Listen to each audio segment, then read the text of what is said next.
Hi guys, welcome back to our channel, and for today's video mag-grocery mi kay kanang wala na mis stock pangonsumo sa balay para sa among pan daily kay kung magsige ra mig palit-palit sa gawas o kaon sa gawas madakuan mi yan ira patada. So grocery mi walang sa Ororama kay sa Kugon ganahan ni sa Kugon mag grocery kay kanang kuan siya almost complete ang iyang mga grocery from fresh nga karni o kanaang mga snacks, vegetables and mga gatas na almost kompleto. So kanang naalang ko na realize ba samtang gadagan ang jeep ganiha pagpadulong dito sa Ororama. Sige pa ko ganan sa unang alamits siguro kanang mga mahimong teacher, kanang mahimo kag police or mahimo kag nurse or doctor, kanang kuan ba bitaw kanang mga ginahangad bitaw nga mga profession. Like, what do you want to be when you grow up? The most typical nga mga answer o kaning mga basta mga unique sad na mga dreams. Then anak ko sa myself ba kanang dili day na akong dreams para sa ako mga ang pinaka gina-dream mostly sa mga ginikanan.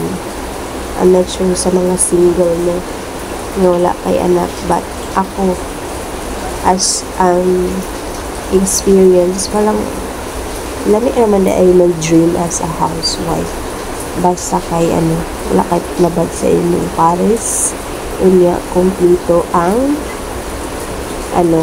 ang suporta from financial yung balag maglabada imong ulo diya sa sudanan basta naay kwarta ipalit og sudan og mga gatas o mga kinahanglanon sa balay. Di ba? Asa ka ana lang hayahay siya tanaw na trabaho kay nara ka sa balay, but the thing is go work sad na imong tanang aspeto sa life, from mental, emotional, igatag kag emotional support sa imong family unya physical, basta tanan na mahimo ka all around, mahimo kang all around. Ikaw magyaya, ikaw magluto, ikaw tagalaba, usahay ikaw tagahinlo. Good thing ako dili kay ko tagahinlo diri ako ng partner sa every day off. So isa ra mong anak no, and as of now murag di pa nako kaya nga dungagan siya kay kanang grabe ta kulit ang among anak, as in super magdili nako kaya i-times 2 ang akong energy kay grabe gyud. Yung may mga banin sila nga ang housewife kay kanang wala gibuhat no, naraman sa balay nahag-as na maikog man kag pahulay kay kanang naay hugason nga gahulat, naay silhigon, naay labhonon, naay assignment sa imong anak, ihatod imong anak, pakanon imong anak, no? Murag maikog na gali kag atiman sa imong self. Wag inana gid akong na feel murag wa na gid ko nagkadimao sa akong pagkainahan. Pero despite ana nga mga experience, murag fulfilling po siya para sa ako aga. Kaya nga naman with love manggod siya na service, dili siya by force no. So murag na enjoy ra na ako kaysa nga mag-work ko as professional for example nurse ko or doctor or teacher. Kay murag kuan kapoy ning natay time in o time out, no?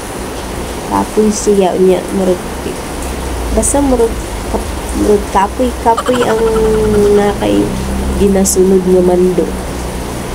Mas nindot ning kaning free ka sa imong nihok bitaw nya ikaw ang magbuot.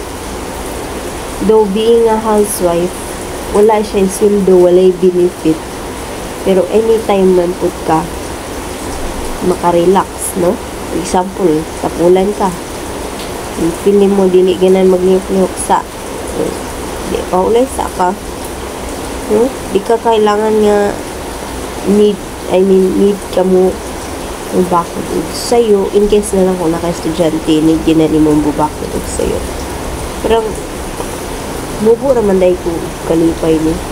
Pero na-realize yun ako gani nga ba nga mubo rin day ko kalipay. Amot lang kung ako ba sa'y naka-feel ani nga murag ang the most na gina-dream sa mga babae is being a housewife na lang na with stable nga financial support and tarong nga partner. Hindi ka naman mag-alaga-alaga na nga kasi imong anak, luto-luto na nabitaw nga feeling no. Tumao to, marag pila naman ko ka years nga tambay nga professional. Bahala na akong degree. Basta kay na-enjoy na ko ang akong life. Wala sige duty.